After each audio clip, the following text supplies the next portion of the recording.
way of conceptualizing yourself is that you're one speck of dust among 7 billion. And when you conceptualize yourself that way, you might think, well, what difference does it make what I say or do?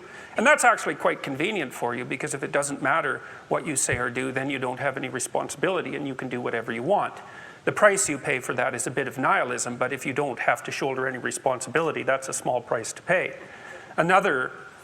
That's the underground motivation for nihilism. But the other way of looking at it, and this is actually the accurate way of looking at it, is that you're in a network. You're a node in a network, and so you can do a little bit of arithmetic very rapidly and just figure out how powerful you are. You know 1,000 people. You're going to know more than that over the course of your life, but let's say 1,000 for the sake of argument for now. They know 1,000 people. That means that you're one person away from 1,000,000 people and 2 persons away from 1,000,000,000 people. And you're the center of that network. And now the way networks work is that information propagates in a network manner.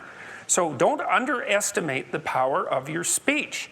Now, you know, Western culture is phallogocentric. Let's say it. Okay, so we'll say, yeah, that's just fine. That's exactly what it is. It's predicated on the idea of the logos, that the logos is the sacred element of Western culture. And what does that mean? It means that your capacity for speech is divine. It's the thing that generates order from chaos and then sometimes turns pathological order into chaos when it has to. Don't underestimate the power of truth. There's nothing more powerful. Now, in order to speak what you might regard as the truth, you have to let go of the outcome. You have to think, all right, I'm going to say what I think, stupid as I am, biased as I am, ignorant as I am. I'm going to state what I think as clearly as I can, and I'm going to live with the consequences no matter what they are. Now, the reason you think that, that's an element of faith. The idea is that nothing brings a better world into being than the stated truth. Now, you might have to pay a price for that, but that's fine. You're going to pay a price for every bloody thing you do and everything you don't do. You don't get to choose to not pay a price. You get to choose which poison you're going to take. That's it. So if you're going to stand up for something, stand up for your truth. It'll shape you, because people will respond and object and tell you why you're a fool and a biased moron and why you're ignorant. And then if you listen to them, you'll be just that much less like that the next time you say something. And if you do that for 5 years, you'll be so damn tough and articulate and able to communicate and withstand pressure that you won't even recognize yourself. And then you'll be a force to contend with.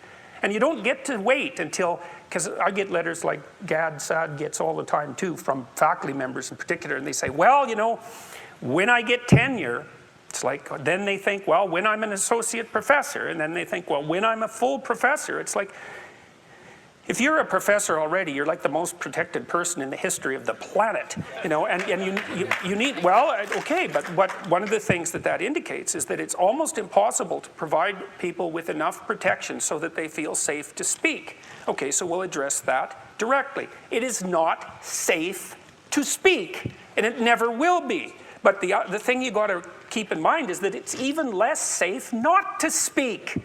Right? It's a balance of risks. It's like you want to pay the price for being who you are and stating your mode of being in the world, or do you want to pay the price for being a bloody serf, one that's enslaved him or herself? Well, that's a major price, man. That thing unfolds over decades, and you'll just be a miserable worm at the end of about 20 years of that, right? No self-respect, no power, no ability to voice your opinions, nothing left but resentment because everyone's against you, because of course you've never stood up for yourself. It's like, say what you think carefully, pay attention to your words. The price is, it's a price you want to pay if you are willing to believe that truth is the cornerstone of society. And in the most real sense, if you're willing to take that leap, then tell the truth and see what happens. And nothing better could possibly happen to you. There'll be ups and downs, and there'll be pushback, and there'll be controversy and all of that, but it doesn't matter. The truth is what makes the world, the truth is what redeems the world from hell, and that's the truth. And we saw plenty of hell over the last 100 years, you know, and we haven't learned a bloody thing from it. It's like, wake up, tell the truth, or at least don't lie. That's a start. And you got to understand that's a risk. But I have one more brief thing to say about that. So, you know, I said what I had to say back in September, and I'm sure that I could have done it better, and many people have told me how I could have done it better, although it didn't mean they would actually do it, but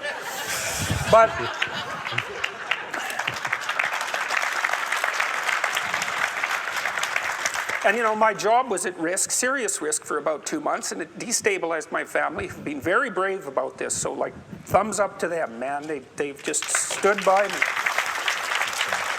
But here's the optimistic news, is the university has left me alone completely. I shook hands with the dean 2 weeks ago. We're on friendly terms. They don't want this to go any farther than it has already. The students were tremendously welcoming when I came back to teach in January. I haven't had a single negative incident at the university. And I've received thousands of letters from people all over the world, all of which have been in support. I've received 2 negative letters. That's it. 2. So the people have an inchoate longing to have the sort of thing that we're talking about articulated, and so don't be thinking you're alone. It's just that people can't talk, they're afraid to talk, or they don't know what to say, and those are real problems. So if you're reasonably articulate, like, start talking and sharpen yourself up. I mean, the enemy is a cloud. They're a cloud of gnats. They're only courageous in groups. They're only courageous in mobs. If you stand your ground and don't apologize and articulate things properly, they'll disperse around you like they're not even there. So most of it's illusion. So don't be afraid, but be afraid of the right thing. And the right thing you should be afraid of is not saying what you say, because that's the same as not being. And here you are, suffering away. You might as well be at the same time. At least then there's something to you. So